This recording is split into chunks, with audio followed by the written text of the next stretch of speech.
Hi everyone, it's Mrs. Hinde-Taylor from Merchant Secondary again, ready to read the second chapter of Baby Aliens Got My Teacher. The book we'll be reading together for the next few evenings. For those of you who can't remember what happened in chapter 1, although hopefully you have listened to the first video, just wanted to give you a little bit of a recap. So in the first chapter we were introduced to our main character, Izzy. Izzy is a child at school, and she's come home from school and something's happened at school. She talks about the incident, but no one's actually kind of taking her seriously, even though her and her friend Zach think it's an absolute emergency. So we ended chapter 1 with Izzy actually ringing 999 for the emergency services, because that's what she's been told to do in the event of an emergency. So we pick up at chapter 2 today. The chapter is called The I Had an Accident clothes. Even though the incident happened on Friday, I'm going to start this story from Monday because lots of other stuff happened before the incident. Jodie, our friend and third witness, says that we have to call what happened an incident and not an accident, because an accident is when something happens by accident and an incident is something that happens that is not an accident. And what happened at school on Friday was definitely not an accident. On Monday, me and Zach walked to school like we always do, because our school is right beside where we live. And Jodie's mum drove Jodie right into the playground, even though Mr. Murphy, the head teacher, shouts "No cars allowed" out of his window every morning. I don't think Jodie's mum even hears Mr. Murphy shouting, because she has her music up really loud and I can usually hear what song she's singing along to, even though all the windows are rolled up. Jodie says her mum is practising for X Factor because she's bored of working in the bakery and that she's sick to the back teeth of smelling like sausage rolls. But Jodie says her mum's not very good at singing, and that one time the woman who lives upstairs came down to their door and shouted at her mum and called her a nightmare neighbour and said it sounded like a cat was being strangled. So that's when we started to spy on the woman who lives upstairs, because as Judy said, how does she know what it sounds like when you strangle a cat? And this was a very good question. I have 2 cats and Zach has 1, so we followed her for a while to make sure she wasn't a cat strangler. But she didn't really go anywhere, and then one day she caught us peeking through her letterbox and she phoned the police. And even though we told them about her being a cat strangler, we got into big trouble. But I didn't really mind, because now she knows that we're on to her, and Zach said that she was unlikely to strike again with us watching her, so our cats are safe. Anyway, I also once heard Mr. Murphy tell the office ladies that Jodie's mum was a nightmare parent, and I didn't think that was a very nice thing for the head teacher to say. So I told Jodie and she told her mum, and now every time Mr. Murphy goes into the bakery, Jodie's mum gives him the cakes that have fallen on the ground. But I'm secretly glad that Jodie's mum can't sing very well, because that means she still has to work in the bakery. So when we go to Jodie's house, there are always loads of donuts and yum-yums and Bakewell tarts, because her mum gets to bring them home for free. I've not decided what I'm going to be when I grow up yet, but I'm thinking about becoming a baker. So anyway, me and Zach were walking up to the school gates when Miss Jones, our horrible teacher, drove past really fast and splattered us with a massive puddle. I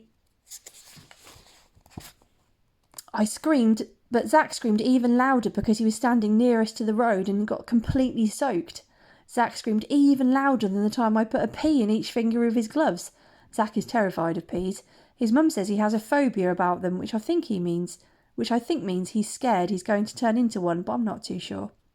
Anyway, I got really wet too, and the mud splattered all over my new bag, and Zach got mud all over his teeth because he had his mouth open when Miss Jones splashed us. So we had to go to the school nurse because we were soaking wet, and she made us wear the spare "I had an accident" clothes and sent us to class.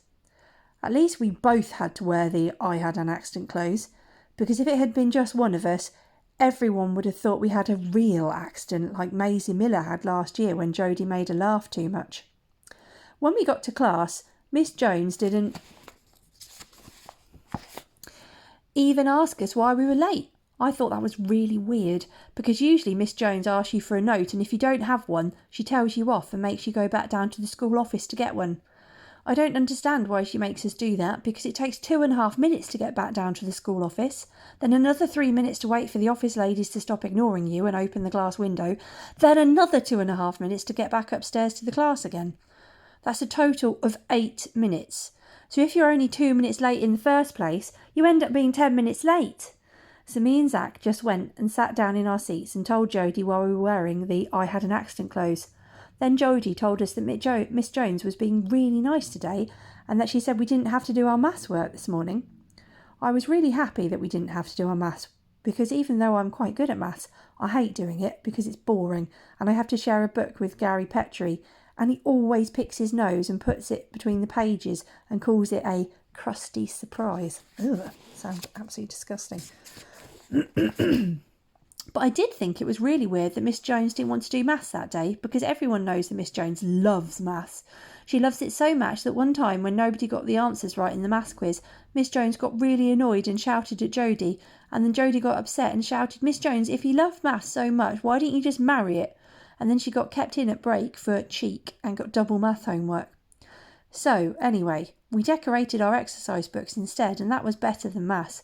But I was a bit suspicious about why Miss Jones was being so nice, because she's never nice. Zach said maybe it was because she felt bad for splashing us, but I said that Miss Jones hadn't even noticed that she splashed us because she was driving like a maniac. I used to think our old teacher, Miss Riley, hated us. One time I wrote Miss Riley as mean on the board when she wasn't looking, but then when she saw it she started crying and I felt really bad. And that's when I found out she probably didn't hate us, because if you hate someone, I don't think you really care if they call you mean. Loving the alien illustrations, by the way, they're classic. But I had been sure that Miss Jones actually did hate us, because she always moaned at us, even when we weren't doing anything wrong. And she never gave us free time or treats like the other nicer teachers in the school gave their classes.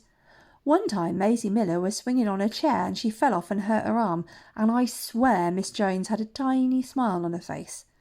But the time I found out that Miss Jones really hated us was when Jodie had one of her Jodie tantrums, also called a JT, in the middle of the Christmas concert, because Gary Petrie was supposed to be a lamb, but he kept saying moo, moo every time it was Jodie's turn to speak. And Miss Jones didn't do anything about it. So Jodie started kicking everything and pulling her hair out, just like she always does when she has a JT. Ooh, I'm in trouble with the book. Then she shouted, "You hate me, Miss Jones, don't you?" And Miss Jones didn't even deny it. So then Jodie kicked the manger and the baby Jesus fell out onto the stage, and everyone in the crowd gasped and someone said, "Outrageous!" And Jodie started crying. I don't know why everyone got so upset, because it wasn't like it was a real baby that fell out of the manger. Our baby Jesus is made of plastic. At lunchtime, Miss Jones let us out 5 minutes early because she was going out for lunch. I thought that was also weird, because Miss Jones never goes out for lunch. She usually just sits at her desk and eats a smelly cup of soup. Then when we came back into class, we tried to guess what kind she had that day by smelling the air.